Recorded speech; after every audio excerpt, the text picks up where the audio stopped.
আচ্ছা, তাহলে চলো এই চ্যাপ্টারটা আজকে অল্প একটু ডিসকাস করি। পলিউশনে রাইজিং এনভায়রনমেন্টাল প্রবলেম, আগেরটা ছিল পপুলেশনে রাইজিং এনভায়রনমেন্টাল প্রবলেম।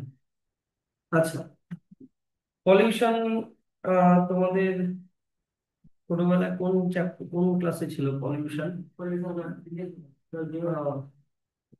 পলিউশন এখানে এই প্যারাগ্রাফটা রিডিং করবা, এগুলা কিভাবে আমাদের ক্ষতি করছে। ডাইরেক্ট চলে আসো, হোয়াট ইজ ওয়েস্ট। যে জিনিসগুলো আমাদের দরকার পড়ে না, কোনো ইউজ করার পরে একবার যে জিনিসগুলো দরকার পড়ে না, আনওয়ান্টেড আর আনডিজায়ার্ড মেটেরিয়াল, সেটা ইন্ডাস্ট্রি থেকে বেরোতে পারে, কমার্শিয়াল মাইনিং থেকে বেরোতে পারে, যেমন ধরো কোল মাইনিং বা পেট্রোল মাইনিং এর সময় বেরোতে পারে, এগ্রিকালচারাল অপারেশন করার সময় বেরোতে পারে, ধান কাটার পরে ধানের স্টেম গুলা অত কাজে লাগে না, অথবা কোনো কমিউনিটি অ্যাক্টিভিটি কোনো জন্য হতে পারে, একটা ফাংশন হলো ওখানে অনেক ওয়েস্ট, প্লাস্টিকের ঘটনা, এগুলো হচ্ছে ওয়েস্ট। তাহলে আহ এগুলো কেস বেসড কোয়েশ্চেন হিসেবে আসার চান্সেস বেশি, যে তোমাকে এখান থেকে এত অব্দি একটা কেস তুলে দিল, বুঝতে পারছো, এখান থেকে এত অব্দি একটা কেস তুলে দিল, একটা প্যারাগ্রাফ দিয়ে দিল, দিয়ে তোমাকে ওটার আন্ডারে দুই তিনটা কোয়েশ্চেন জিজ্ঞাসা করবো। What do you mean by waste, what are the steps we can take to reduce the amount of waste, বুঝতে পারছো তো? এই ধরনের কোয়েশ্চেন দিতে পারে, তো এগুলো একটু। তাহলে এবার দেখি ওয়েস্টের ক্যাটাগরি, ওয়েস্ট কত টাইপের হয়। ওয়েস্ট জেনারেলি দুই টাইপের হয়, যেগুলো পচে আর একটা হয় যেগুলো পচে না। দুই রকমের ওয়েস্ট হয়। একটা হয়ে গেল তোমার কি বলতো বায়োডিগ্রেডেবল ওয়েস্ট, আর একটা কি হয়ে গেল নন বায়োডিগ্রেডেবল ওয়েস্ট। তাহলে বায়োডিগ্রেডেবল ওয়েস্ট যেই ডিকম্পোজাররা যেই ওয়েস্টকে ব্রেক করতে করে ডিকম্পোজাররা যেই ওয়েস্টকে ব্রেক করে নন পয়জনাস সাবস্টেন্সে কনভার্ট করতে পারে, মানে মোট কথা পচাতে পারে, সেটাকে বলে বায়োডিগ্রেডেবল ওয়েস্ট। দেখো substances which can be broken down by microorganisms into harmless non-toxic substances. Micro organisms বলতে এখানে ডিকম্পোজারদের কথা বলা হয়েছে। শুধু ব্রেকই করবে না, ব্রেক করে যাতে কোনো টক্সিক সাবস্টেন্স না হয় বা হার্মফুল সাবস্টেন্স না হয়, হার্মলেস নন টক্সিক সাবস্টেন্সেস। তো যেমন ধরো ক্যাটল ডাং, পলেন লিভস, কিচেন লেফট ওভার্স, এগুলো হচ্ছে বায়োডিগ্রেডেবল ওয়েস্ট। আর নন বায়োডিগ্রেডেবল ওয়েস্ট কি, যেগুলোকে মাইক্রো অর্গানিজমসরা কি ব্রেক ব্রেক ডাউন করতে পারে না। হ্যাঁ, আর যেমন এক্সাম্পল হয়ে গেল plastic, styrofoam, metallic can, glass, electronic waste. Electronic ওয়েস্টের আর একটা নাম হচ্ছে ই ওয়েস্ট। হ্যাঁ, আর এগুলো জিনিস যেহেতু পচে না, তাই এইদিকে দেখো এগুলো জিনিস যেহেতু পচে না, সেই জন্য এগুলো অ্যাকুমুলেশন মানে জমতে থাকে এনভায়রনমেন্টে, তার জন্য পলিউশন হয়। তাই হলো ফাঙ্গাস, একটা একটা ফাঙ্গাসের উপরে রিসার্চ চলছে। তারপরে চলে আসো পলিউশন। পলিউশন মানে কি নর্মাল এনভায়রনমেন্টাল কন্ডিশনটা অ্যাবনর্মাল হয়ে যাওয়া। আমার কথাটা বুঝলা? ধরো নর্মাল এয়ার কোয়ালিটি চেঞ্জ হয়ে গেল, তাহলে ওটা air pollution. Normal soil quality change হয়ে গেল, তাহলে ওটা সয়েল পলিউশন। এরকম নর্মাল ওয়াটার কোয়ালিটি চেঞ্জ হয়ে গেল, তাহলে ওটা ওয়াটার পলিউশন। তাহলে pollution is the addition of constituents. Addition মানে কি, পলিউশন মানে কোনো কিছু ঢুকে যাওয়া। কি ঢুকে যাওয়া? কনস্টিটিউয়েন্ট মানে কোনো জিনিস ঢুকে যাওয়া, যেমন এয়ারের মধ্যে স্মোক ঢুকে যাওয়া, ওয়াটারের মধ্যে কেমিক্যাল ঢুকে যাওয়া, ল্যান্ডের মধ্যে সয়েলের মধ্যে প্লাস্টিক ঢুকে যাওয়া, যাতে করে ওই মানে নর্মাল ন্যাচারাল কোয়ালিটিটা ডিটোরিয়েট হয়ে যাচ্ছে, মানে কমে যাচ্ছে, এটাকেই পলিউশন বলে। আর পলিউট্যান্ট কি, যেই জিনিসগুলোর জন্য পলিউশন হচ্ছে ওগুলোকে পলিউট্যান্ট বলে। তো এখানে আমরা air pollution, water pollution, soil pollution, radiation pollution আর নয়েজ পলিউশন এগুলো আমরা করবো। প্রথমে চলে আসো এয়ার পলিউশন মানে কি, নর্মাল এয়ার কোয়ালিটি ডিটোরিয়েট হয়ে যাওয়া। আশা করি সবাই এটা পারবা। নর্মাল এয়ার কোয়ালিটি ডিটোরিয়েট হয়ে যাওয়া। তো দেখে নাও এয়ার পলিউশনের দুটো টাইপ আছে। একটা হচ্ছে গ্যাসিয়াস পলিউশন আর একটা হচ্ছে পার্টিকুলেট পলিউশন। গ্যাসিয়াস পলিউশন মানে এয়ারের মধ্যে হার্মফুল গ্যাস অ্যাড হয়ে যাওয়া, সেটা তোমার এই যে দেখো এই ছবিটা দেখো, ভেহিকলের ধোঁয়া অ্যাড হয়ে যাচ্ছে, ইন্ডাস্ট্রিয়াল ধোঁয়া অ্যাড হয়ে যাচ্ছে। আর পার্টিকুলেট পলিউশন মানে এয়ারের মধ্যে পার্টিকেল অ্যাড হয়ে যাওয়া। কিসের পার্টিকেল? ডাস্টের পার্টিকেল, স্মোকের পার্টিকেল, মাইনিং করার সময় পাথরের পার্টিকেল, স্টোন ড্রিলিং করার সময় ছোট ছোট পাথরের পার্টিকেল। তারপরে হচ্ছে যখন মোটর ভেহিকল চলে আর আমাদের রাবার টায়ার গুলো যখন রাস্তার সাথে ঘষা খায় তখন রাবারের পার্টিকেল এয়ারের সাথে অ্যাড হয়ে যাওয়া। এই যে এইটা দেখো, রাবার পার্টিকেল আর ডাস্ট পার্টিকেল, এটা হচ্ছে পার্টিকুলেট পলিউশন।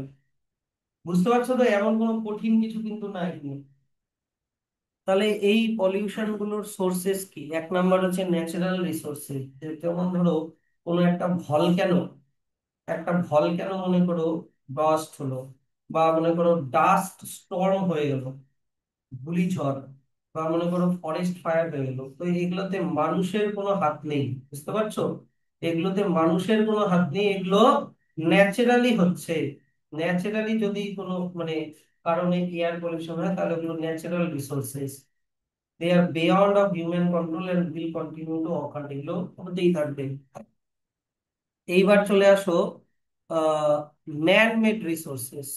আশা করি জানো, গাড়ির ধোঁয়া, তারপরে তোমার ইন্ডাস্ট্রির ধোঁয়া, গার্বেজ, ব্রিক কিলস মানে ইটের গুঁড়া, এগুলো সব মানুষের তৈরি করা পলিউটেন্টস, যেগুলো এয়ার পলিউশনকে করাচ্ছে। এবার চলে আসো vehicular air pollution, very very important. Vehicle থেকে এমন কি কি, ভেহিকলের স্মোকের মধ্যে এমন কি কি টক্সিক গ্যাস থাকে, বা ভেহিকল কি কি এয়ার পলিউশন করে। এক নম্বর, ভেহিকলের যে এক্সস্ট। এইদিকে দেখো না সবাই, ভেহিকলের যে এক্সস্ট তার মধ্যে গ্যাসিয়াস পলিউটেন্টসও থাকে, such as carbon dioxide, sulphur dioxide, carbon monoxide. আর পার্টিকুলেট পলিউট্যান্টসও থাকে। পার্টিকুলেট পলিউট্যান্ট এখনই বললাম, রাবার পার্টিকেলও থাকে, আবার রোড ডাস্ট পার্টিকেলও থাকে। যখন একটা গাড়ি চলে ধুলা টুলা বাতাসের মধ্যে মিশে যায়, এগুলো আমাদের নাকে যায়। তো এগুলো হচ্ছে তোমার ভেহিকলের এয়ার পলিউশন। এটার কন্ট্রোল কিভাবে করতে হবে? এটার কন্ট্রোল করতে হবে এখন এমন ইঞ্জিন বানাতে হবে, এফিশিয়েন্ট ইঞ্জিন বানাতে হবে, যে ইঞ্জিন গুলো টক্সিক গ্যাস কম ছাড়বে। যেমন এখনকার ইঞ্জিনে একটা জিনিস বসানো হয়,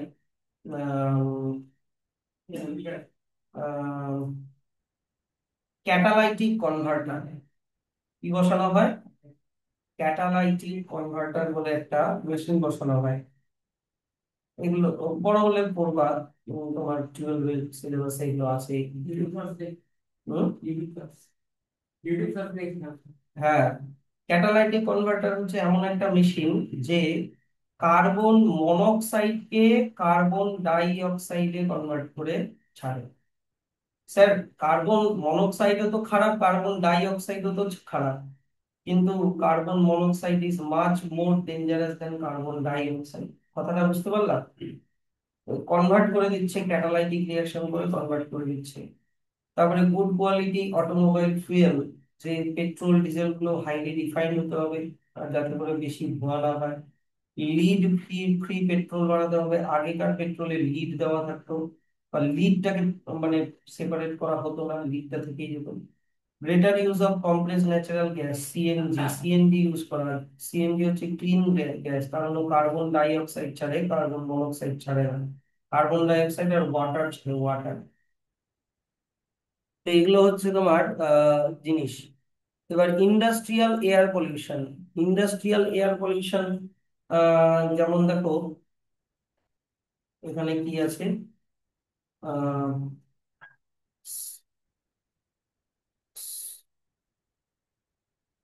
হ্যাঁ দেখো, ইভেন স্মল স্কেল পটারি, যেখানে মাটির তৈরি করা কলসি, হাঁড়ি, কাপ, বা ফ্লাওয়ার ভাস যাই বানাক না কেন, কার্পেট উইভিং মানে ওই যে আমরা শীতকালে যে কার্পেট পাতি সেটার বুনানি ফ্যাক্টরি, যেগুলো স্মল স্কেলে তৈরি হয়, যেগুলো অত বেশি বড় ফ্যাক্টরির দরকার নেই, সেখান থেকে শুরু করে টু, টু মানে কি এখান থেকে ফ্রম, আর এখানে লেখা আছে কি টু, মানে ছোট স্কেলের ফ্যাক্টরি থেকে শুরু করে বড় স্কেলের ফ্যাক্টরি, যেমন sugar factory, cloth factory, metal factory, automobile manufacturing unit, drug manufacture, oil manufacture, প্রত্যেকেই কিছু না কিছু ভাবে তোমার এয়ার মানে করাচ্ছে, এয়ার পলিউশন বা এগুলো করাচ্ছে।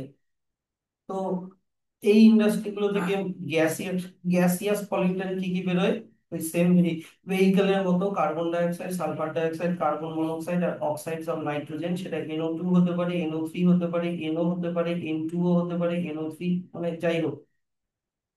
আর পার্টিকুলেট পলিউশনও ঘটায়, পার্টিকুলেট পলিউশনও হয়। এবার এই ইন্ডাস্ট্রিয়াল পলিউশন গুলো, যেমন এখানে দেখো একটা লেখা আছে যে স্টোন ড্রিলিং অ্যান্ড মাইনিং, যে ফ্যাক্টরি এগুলো হয় পাথরকে ভাঙার জন্য। অনেক পাথরের টুকরা মাটিতে মিশে, এয়ারে মিশে যাচ্ছে, এগুলোর জন্য অনেক রকমের হেলথ হ্যাজার্ড হয়। লেবাররা বেশি এখানে এফেক্টেড হয়। এখন লেবারদের একটা হয়ে যাচ্ছে ব্ল্যাক লাং বলে এক ডিজিজ, যারা কোল মাইনিং এ কাজ করে, কারণ ওদের নাক দিয়ে কি ঢুকে যাচ্ছে, কোল পার্টিকেলস ঢুকে যাচ্ছে, যেটা লাংসটাকে ক্ষতি করছে, সেটাকে বলে ব্ল্যাক লাং। আচ্ছা, স্মগ, ভেরি ভেরি ইম্পর্টেন্ট। অনেকবার তোমাদের বোর্ড এক্সামে এসেছিল। স্মগ মানে কি? স্মোক আর ফগের মিক্সচারকে স্মগ বলে। আর এটা হাইলি ডেঞ্জারাস। কেন? কারণ এটা নিচের দিকে ডিপোজিটও হয় না। কথাটা বুঝতে পারছো? এটা অতটাও ভারী না যে এটা মাটিতে ডিপোজিট হয়ে যাবে, আবার এটা অতটা হালকাও না যে এটা অ্যাটমসফিয়ারের উপরে উঠে যাবে। তার মানে কি, এটা মানে একটা জায়গাতে মানে জমা জমে থাকে। তো এই স্মোক, সেটা তোমার যে কোনো সোর্স থেকে হতে পারে। তার সাথে যদি স্মল ড্রপস অফ ফগ যদি মিশে যায়, তাহলে মিক্সচারটাকে বলে স্মগ। স্মগ তাহলে বলো তো, স্মগ স্মগ স্মগ কি হলো বলো তো? স্মগ সলিউশন হলো, নাকি প্রেসিপিটেট হলো, না কোলয়েড হলো? কোলয়েড হলো। কোলয়েড মানে যেটা মিক্সও হয় না, সলিউশনও হয় না, আবার যেটা প্রেসিপিটেটও হয় না, কিন্তু দেশে বেড়ায়, সেটাকে বলে কোলয়েড। তো এগুলোর জন্য কি কি হচ্ছে? এগুলোর জন্য অ্যাস্তমা হচ্ছে, তারপরে অ্যালার্জি হচ্ছে। এটা দেখে রাখবা, খুবই ইম্পর্টেন্ট। 3 নাম্বার এয়ার পলিউশনের সোর্স কি? Burning garbage. গার্বেজ কে বার্ন করে দেওয়া। যেমন ধরো, একটা দোকানে মালপত্র বিক্রি হলো, সারাদিনে যা মাল বিক্রি হলো, রাত্রিবেলা দেখলো যে অনেক প্লাস্টিকের ক্যারি ব্যাগ, কাগজপত্র এগুলো জমে আছে দোকানের মধ্যে। ও কি করলো? দোকান থেকে ঝাড় দিয়ে ওগুলো বের করে দোকানের সাইডে বা পাশে ওটা নিয়ে আগুন ধরায় দিল। হ্যাঁ কি না? দেখেছো তো? তো এটা এটা হচ্ছে গার্বেজ বার্নিং এর জন্য সেটা হতে পারে। তো এগুলোর জন্য কি কি গ্যাস রিলিজ হয়? Carbon die oxide. তাছাড়া মানে এগুলো হার্মফুল। এছাড়া অনেক পার্টিকুলেট পলিউটেন্টসও এয়ারে মেশে। আহ এইখানে একটা জিনিস দেখবা, আহ এখানে দেখবা, the garbage mainly consists of items such as peeling of vegetables, মানে ভেজিটেবলের খোসা, ফ্রুটের খোসা, shells taken off from dry fruits, মানে বাদামের খোসা ধরে নাও, ওয়াশিং অফ পালসেস, মানে ডালকে ধোয়ার পরে যেটা থাকে, রাইসকে জল দিয়ে ধোয়ার পরে যেটা থাকে, এগুলো কি বলতো, ডিশকে ধোয়ার পরে যেগুলো থাকে, এই ওয়েস্ট গুলো তোমার ভালো। এগুলো কোনো ক্ষতি করবে না, বুঝতে পারলা?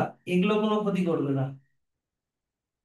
এই ওয়েস্ট গুলো ডিকম্পোজ হয়ে যাবে। কিন্তু ব্যাপারটা হচ্ছে যে such West is either used in composting, composting এর জন্য ইউজ করা হলো, মানে ম্যানিওর বা ফার্টিলাইজার বানানোর জন্য।